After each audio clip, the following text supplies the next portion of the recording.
Hello everyone and welcome back to my channel. It's the start of July, which means it's time to pick out another set of books for my July TBR. Now, I said in my last video that I was very ambitious in June to try and read 15 books, and instead of lowering it, I've just been equally as ambitious. I feel like the books I've picked out to read this month are all for very specific reasons, and I am just so excited to get started. So this is quite obvious if you've watched the last video, but the first two books on my TBR for July are the next two in the Knock 'Em Out series by Lucy Score. I read the first one literally months ago and I've not started the other two books, and I was meant to read these in June but didn't. So literally as soon as I finished this other book that I'm reading, this is being picked up. I'm making sure that this is the next book I read. The next book on my July TBR is To Kill a Mockingbird by Harper Lee. I've actually borrowed this from the library, so I need to make sure that I read this soon. I'm really trying to get into more classics. I just kind of find that I'm not really the type of person to enjoy classics, but I'm trying to find my way through the classics to find some ones that I actually really like. I really liked Rebecca by Daphne du Maurier, so I'm hoping to find more ones like that. But this is actually one that Taylor Swift really enjoys, so I'm doing it for another part of a Taylor Swift book recommendations video.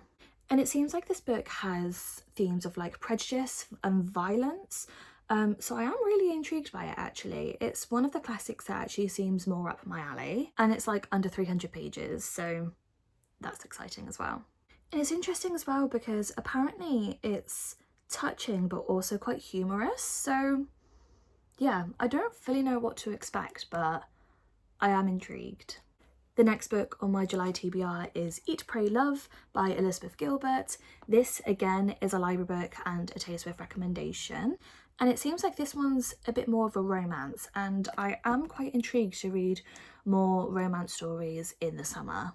I don't know why, I just feel like summer is kind of the season to read romances, and I do not read a lot of romance, so I am quite intrigued. This is something that I would never pick up myself, but I am trying to kind of expand on what I read and not just read thrillers all the time. So yeah, I am intrigued. And you can definitely see a theme with my TBR for July because the next book is Gone Girl by Gillian Flynn. And again, this is a book that Taylor Swift recommends, but it's also a book that I have been intrigued about for ages. I know that there's been a film out of this for a while, but I've not wanted to watch it until I've read the book, and I just think it's finally time for me to read it. So it basically centres around a character called Nick and his wife Amy, who suddenly disappears. The blurb doesn't actually describe that much about what happens, so very, very intriguing, but I've heard that this is extremely addictive and that it's one of those books that you just want to talk about to people. I love a good mystery, so it is very exciting, although I think it's quite long. Yeah, it's over 450 pages, so it is a bit more on the long side, but if it's a good book, then I don't mind. The next book on my July TBR is If He Had Been With Me by Laura Nowlin. Again, I have been putting this book off for a very long time, but because it kind of seems like a romance, I feel like July's the perfect time to start reading this. And I'm not making the mistake I did last time by saying, oh, I should just finish the series. I am just saying that I will read this book, and if I've got time to read the other book in July, then maybe I will. Depends on how intriguing I find this book. This is one of those books where I was very intrigued just by the cover, but the actual blurb just doesn't seem like something I would enjoy that much. But as I said, I'm trying to expand on the genres that I read, so yeah. This next book I am so excited to read. I watched a video of Hayley Pham who read Stephen King books for a week, and as a big thriller and horror fan in books, I don't know why I've just not read anything by Stephen King, so I have been very intrigued to read something of his. And the one that she kind of made sound the most interesting was Misery. I have borrowed this from a family friend and I'm just so excited to read this. It just seems so much darker and scarier than anything else I've really read. So it's intriguing because I don't even really like horror films, but I seem to quite like the darker books, so I'm very intrigued by this. Again, it's one of those blurbs that like I don't really know what to get from it, so I kind of just want to like do a deep dive in it. But yeah, I am so excited to read this. The next book on my TBR is also a Hayley fan recommendation, and that is The House Across the Lake by Riley Sager. Hayley absolutely raved about this book. She rated it 5 stars, and it just seems like the perfect book for me. It just seems to be about like dark truths, mystery, thriller, and that is just, it just ticks all my boxes. I actually got this book for free from Waterstones because I like collected all the stamps, and I just love a book that's got a bit more of like a bendy spine, so you don't have to actually break the spine to read it comfortably. Oh my goodness, these words are so small on the page. It's gonna feel like I'm reading this for ages. But yeah, I'm very intrigued by Riley Sager, and this just seems like the most interesting and highly rated one, so yeah, very excited. So the next 4 books all kind of have the same theme because they are all by Freida McFadden. I know I said that I want to read more romance in the summer months, but I have recently got my hands on more Freida McFadden books, and she's one of my favourite authors, so I really just want to get through all of these. So I've got Never Lie, which this book is meant to be like one of her best books. So many people rave about it. Although it seems like the one that I wouldn't be as intrigued in as the others, I am intrigued just because of how highly rated the reviews are. So this book seems to be centred around a couple who are trying to find their dream home, and they have found a home that was owned by a psychiatrist, and they basically just learn more about why that doctor disappeared. I love Freida McFadden books because they're just so fast paced with loads of twists and turns, and they're quite often in the 3 for £6 deal, so they're cheap as well. The next one is The Co-Worker, and this basically centres around an office that is filled with secrets and a crime that can't be taken back. I just love crime books and finding out mysteries, and that is what Freida McFadden is all about. The next one is The Teacher, and when I bought this book in the works, the staff member actually said that this was her favourite Freida McFadden book. And this one centres around a teacher and a student, and they can't really trust each other.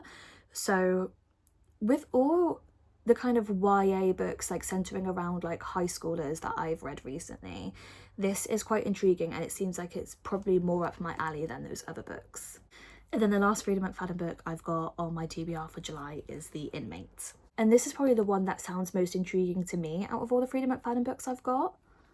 It's about a nurse practitioner in a maximum security prison who has already broken the rules by having a connection with one of the inmates. This is one of those books that just by reading the blurb, I literally want to stop everything and read it right now. But yeah, with 4 books by Freida McFadden on my TBR, I think I will probably do a video of just reading her books for a week. That just seems really fun. Next on my July TBR is One of Us is Back by Karen M. McManus. I read the second book in the One of Us is Lying series in June, and I'm kind of ready to just finish this series. It's not one of my favourites, but I am still intrigued to kind of know what happens with it. It just seems like in this book a lot more secrets come out. It doesn't really explain a lot about what fully happens, and it just says the Bayview crew, so I don't know whether it centres around the characters from the first book or the second book or new characters. So yeah, I don't really know what to expect from this, but I do think it'd be interesting just to kind of finish the series, see how it ends, and yeah. Next on my July TBR is a book I've been putting off for ages. It's literally been on my shelf for so long, and that's Book Lovers by Emily Henry. Again, I just feel like July, when the sun's out, is a perfect time to read a romance, so I kind of just feel like I want to sit out in my garden and enjoy the sun and read a cute little romance. I've just been putting it off because I'm not the biggest fan of romance, but I just feel like it's the perfect time to do that now. Plus the fact that the main character is a literary agent and her whole life is books, that's just exciting to me. I love reading about characters who love books. And yeah, it just seems like an enemies to lovers romance, which I do quite like that trope, so yeah, I am intrigued. And people rave about Emily Henry, so I am kind of intrigued to see what all the hype is about. Although I've read Happy Place, I wasn't a massive fan, so hopefully I'll enjoy this one more. And the last book on my July TBR is a book that's not out yet, but is out really soon, and that is Reckless by Lauren Roberts. Reckless is the next book in the Powerless series, and I have just been loving that series. I rated Powerless 4 stars and Powerful, the novella, from Adina's point of view, 5 stars.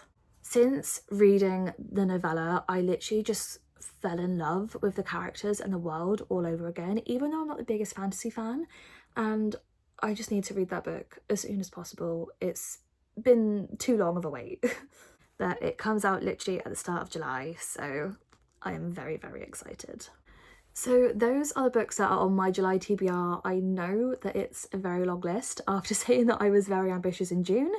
I think there's technically one more book on my July TBR than my June TBR, so being very ambitious again. Although I'm not going away in July, and I also am getting surgery done. I'm getting my tonsils taken out, so I'm kind of hoping that during that time I'm gonna have lots of time to read.